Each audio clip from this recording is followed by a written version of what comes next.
super proxy robo kid, and Cyan, once he got a read on it, it really showcased like, oh, he's actually, you know, very solid at dealing with that. So the experience really kicked in. But to introduce these players, spawning over in the bottom right here, as the blue Protoss, it is Cyan. In the top left, red Protoss player from Dragon Kaiser Gaming, it is Jieshi. So yeah, this is definitely going to be an interesting one for me, because that kind of makes sense from the last time I saw. If they do play best of 5, Cyan usually wins by the sound of it, but in the shorter series, like, you can definitely get caught off guard a bit. You know, it sometimes takes you a little bit of time to warm up to those kind of strategies, and in longer series, maybe Cyan does better, and, you know, vice versa. But Jieshi is definitely quite strong indeed. Like, I don't know if he's mixing it up these days, but those kind of builds in these feisty, high-pressure 1v1 best of 3s can be very, very tough to deal with. Yeah, well, that's a very good point. This is, you know, high pressure, because the thing about these guys as well is, don't get me wrong, they lose, they've got more chances, and I would probably put them as a favorite, but I wouldn't say it's impossible for either of these guys to miss out on playoffs. You know, this is a competitive region. You've already got Oliveira, who's sitting at 2-1, so he's your possible next opponent if you lose out here, right? So then you're playing Oliveira to try and qualify, and if you don't, then you're on your last life. So don't get me wrong, not the end of the world, but definitely would be nice to just book yourself in now and then not have to worry about the next few days and just get ready for them playoffs next week. No, absolutely. Like, Oliveira, no matter who you are, unless you're a lemon, you don't want to run into him, you know? Like, he's just very, very solid. And I think there's quite a few other good players, actually, in this region that are 2-1. Like, where's Coffee sitting? 2-1. Yep. He's scary. Nice is scary. Nanami is no slouch either. It's just...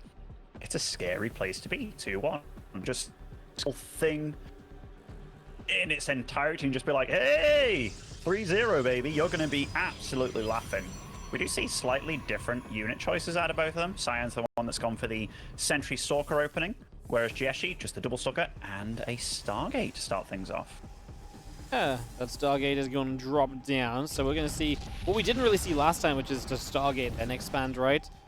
You see the Sentry starting up from Science. He's going to put his gas there instead of some techs. He'll probably expand without a tech structure, but of course the Sentry kind of counts as a little bit of tech as well. So just see a Nexus going down on the natural.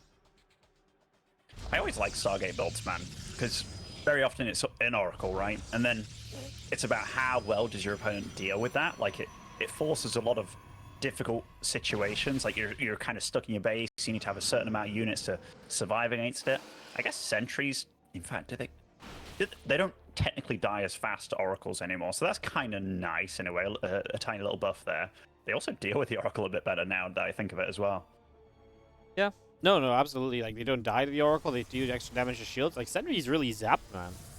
They really zap. So and Twilight Council will be...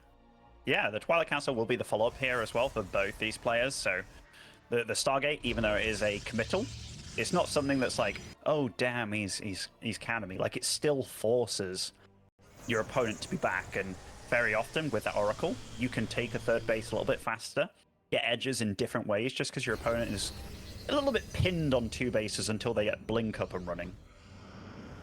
Yep. Yeah, that Blink is going to be that little bit later, so you do got kind of, you know, held in a little bit, but it's not going to be too different as Stalkers are going to be there. Oracle gets pushed back. The Sentries and a Stalker from the natural get a little bit of a push on that as well. Let's see those extra gates still coming up here from Jieshi, and a couple more probes going through as well as we continue to bring all of that into play. Yeah, Cyan's build so far is just very solid, isn't it? Like, 5 Stalkers out, 3 Sentries, he's got Blink, he's hallucination scouting, and so far hasn't really taken too much proper damage. And getting that Oracle as low as he's done so far for just 1 probe loss, not bad at all. And Jieshi's doing exactly what we talked about, by the way, like that pinning scenario where the single Oracle keeps a good, like, 6 Stalkers and 3 Sentries back at home. He takes his moment and he goes, hey, let's get the third base up nice and early. Yeah, the Nexus is going to be dropping into place, so just get that going. But the Dark Shrine is the choice from Cyan. I mean, if he gets away with this, then that is incredible. He's got, you know, if he can push the Oracle back and stop it from scouting, that's the only detection. We saw a little bit yesterday how Oracles can struggle against the TTs. Well, yeah, never mind. Revelation to confirm that Dark Shrine is there. Yeah, we saw yesterday a bit about how Oracles can obviously struggle against DTs. If you've got to, you know, Revelate multiple of them, you run out of energy, it's just a struggle. But yeah, the Scout is huge, because now you just pop down the Robo Facility and away we go. I wonder if he waits for that Revelate to disappear and then cancels it. Like, that would be kind of funny to see, unless he's just going to keep on going with it. I mean, DTs, even if you don't necessarily get to use the DTs in all their glory, you can still warp some High Templars in from them. It's not the worst thing in the world, but Robos, Forges coming online for both these guys. Third base is a little bit later for Cyan, but that's not the, again, be-all and end-all, because his army right now, in terms of, like, just what's on the map, in fact, I was going to say it's better, but Jieshi's definitely caught up in that Stalker count pretty nicely. Yeah, no, he's looking pretty reasonable when it comes to the numbers. 10 against 8. Again, the few sentries can be helpful, but they do scale down a bit the deeper the game goes, right? Force Fields be less impactful, Guardian Shields less impactful, just the more units there are. And we just have the Obs popping out, +1 attack coming up on the Forge, and +1 attack coming up on the other Forge as well. So a little bit of an upgrade lead from Jieshi. Cyan just happy to get to 3 bases. And we continue to match as we go into Charge Lot Stalker. I guess we're going to get charged at some point here from Cyan as well. The players have been kind of matching each other all day so far. It would be kind of weird to see him not going charge. I don't know what else he would really go as the next step, basically. No, I mean, it feels like going for the Disruptors, like Disruptor Stalker combo, like straight away is definitely a bit out of fashion at the moment. Obviously, there's been some changes over the past few patches and whatnot, but this style that both of them have now got to is the go-to. It's just very good, very mobile, and that's the big thing. Like, if your opponent is stuck with those slower, tankier units that are all well and good, your opponent can really envelop the map and have their wicked way with you eventually. And nice scouting by both of them continually, but now Jieshi's scouting is going to be fairly minimal, I'd say. Yes, he's got an observer out, but I believe Cyan does as well, so Dark, wow, he's going for Shadow Stride quite quickly here as Cyan. That's, I mean, this is already a different PvP to what we saw in the previous series. This feels a lot more tricky, and maybe that's just because the Stargate opening to start things off, and then, you know, it spirals out of control a little bit afterwards. Yeah, as Cyan just very confident on the map, but he has way less army supply, and again, against those charge shots, I don't feel like he has a good answer right now. He's going to get a tiny heads up. This army's give it the hallucination. So he starts to pull back. He can force field if he wants to buy himself some time, and that will be the play. 2 of the sentries fell, the other one's out of energy, and now we're going to try and trade as these few zealots want to come up this ramp. A few more zealots warping in. Jieshi feels as though he can keep going. He did have the army supply lead going into this, and again, with a few more zealots in front, they're just so tanky. I think they trade very well right now. They really do, and Cyan, he has nothing but Stalkers. Like, Charge isn't done yet, which might be why he's a little bit hesitant to making his own zealots right now, because they'd just be like me charging into a fight very, very slowly, and very, very poorly as well. But Cyan, remember, he does have an ace up his sleeve here with those DTs. And that's a huge investment. That's why he's getting kind of pushed back a little bit here. Some probes fell somewhere. I think it was maybe at that 4th base, but Jieshi's just kind of bullying him about a bit. Yeah, wants to still try and just push into the front. Super battery active, though, and that might just be the end of this. So that will come to a close. Meanwhile, a DT is going to poke around on the top side and just going to go for some damage. So, hey, that Dark Shrine is going to come to use. And we're about to have Shadow Strides. The DTs will even have more options. That is something that's not helping you at home right now. Those super batteries faded. All these batteries' energy are disappearing quickly, but I just don't think Jieshi has the warping potential to keep pushing through, does he? A couple more Stalkers showing up. There is the Prism, but DTs are here now defensively, and apparently no Observers, so that means that Cyan's army is going to start defending to some extent, but his numbers are dropping so heavily. The DTs are doing work, but he is just losing so much before those DTs have cleaned up everything. Yeah, I mean, those DTs absolutely keeping Cyan in this fight right now, and Jieshi's just kind of fighting through the pain that those DTs are causing. And look at some of the kill counts. One of these DTs has 5 kills, 2, 1. I mean, and those are all very valuable targets. They kept Cyan very much in this game, and Jieshi, it's almost like he forgot about the Dark Shrine a little bit there. Yeah, no, it kind of caught him off guard, and especially just the DTs in the army. Like, maybe 1 or 2 DTs showing up on the other side, cool, whatever, but to let those couple DTs swipe in your army for so long, it's the only reason Cyan's alive, because otherwise you could see he was just not winning that fight. He was absolutely done for. So Jieshi was an observer away from a victory. He is going to send it again right now, but because he lost so many Stalkers, he doesn't have quite the army lead that he had before. It's still a substantial army lead, 58, 60 plus now to 40. But it's not, it could have been already run. Let's see if he can make it happen. There's also Archons now from Cyan, which could help in a big way as well against those Zealots, so I guess we will see. Oh, and those DTs in the north, they're going in right before those cannons are finished. I mean, that could absolutely spell some disaster. Blinks into a bunch of charge lots, but Cyan really doesn't have the numbers. Does have green battery, overcharge, and I see red probes are dropping in the plenty over here in that north base. Perfect timing out of Cyan, and I mean, damage being done absolutely everywhere you look, but Cyan definitely winning the eco game here. Probably going to takes out that fourth base. That was absolutely a great attack for him. Yeah, fourth base for fourth base, but he got a bunch of probes along with it, so now he's going to have a worker lead. Now he just needs to keep on holding on, and if he can keep on holding, there's a realistic chance that he's got this, right? I mean, his army will start to catch up as he's mining more across these 3 bases. He still has harassment already set up on the other side of the map as well. It's not like Jieshi can just completely forget about that, as we do see this from Cyan, maybe a little bit too adventurous. He walked forwards away from batteries. It exposed the Archons as well, so they went down very quickly in this fight. So that is a mistake from Cyan. That's going to open the door to Jieshi here, moving on in. And now Cyan's in trouble because those Archons, I really felt like were a big part of this for him, and he just let them get extremely exposed. Extremely exposed. That was a very unnecessary move out. And I mean, he still has this Warp Prism in the north with 4 DTs in it, Wardy. There was no need to move out there. Nice surround on this cannon by Jieshi as well. We'll keep that base alive for now. These Stalkers just happy attacking pylons. Okay, no, they're not. They dive in, start taking out the Stalkers as well, the infrastructure. And Cyan, he's going to be kicking himself for that one. And even this Warp Prism goes down to that Stalker. Nice play out of Jieshi, and GG. That definitely was a misplay. Like, you've killed that fourth base and all those probes, and you've held on. Your one chance that game was staying near those shield batteries. It really was. Like, it's so damn important in StarCraft. Like, a game of tennis, you have to know when the ball is in your opponent's court to do something. Like, you don't have to make a move over to the net. You have to wait for them to come to you and see what they're going to do. And Cyan didn't do that, even though he had all the counterplays in place, like that Warp Prism in the north that stealed the damage and 4 DTs in it. You've got your army back at home. Just had to be a little bit patient there. So probably going to kick himself for that one a little bit. I wonder if he thought... I wonder if, like, he kind of just thought that the army had gone. So he's like, oh, I'm just going to clean up a little bit here. But, I mean, it wasn't gone, so then it just obviously looks like a mistake. Like, just trying to justify, because I think he knew he didn't want to fight out in the open. I just don't think he was expecting the fight, so it was a bit of a misplay. He absolutely didn't think he was going to get in a fight right there, but he also didn't even need to risk it, in the first place. And very, very easy to say as an observer and, as a caster and stuff. Like, I'm just kind of watching the moments here. I'm checking if he got baited by an observer. Like, he wanted to snipe this observer. He kind of starts moving down to his fourth, you see? Sees the army, and he's like, oh, damn. Like, it was... Yeah, a bit too greedy out of him, actually. Because I think he wanted to try and establish, like, the fourth base again, nice and early, but...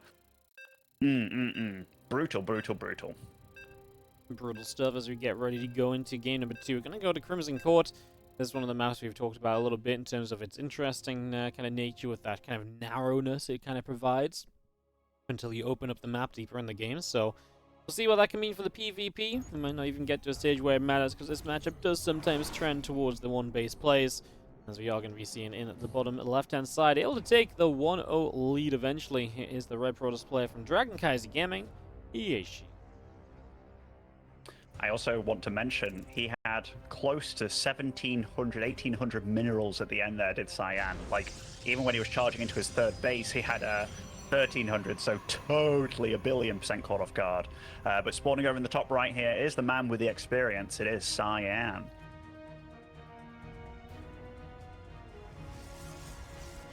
He even did snipe that observer, the one that I talked about, like, that he might got a little bit baited by, so even a few DT warpins, but he was very low on gas.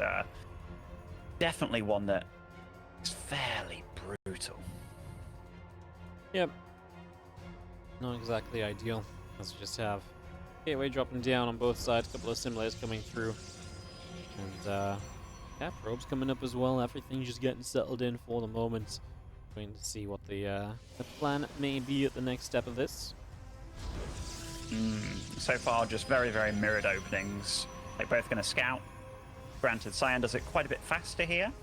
Both will be going for 2-gate on the high ground, getting the double gas setup as well. Standard stuff. And what do you think about this map, Wardy? I love it. I actually think it's really cool. It provides so many different ways to play. You can play a very narrow map. You can play a very defensive-based setup. You can, you know, open up the map. You can not. I think it's very cool. It's kind of interesting when it's super narrow because it is then very defendable, but it's not like the game has to stay like that, right? So I just think it's very interesting across the board.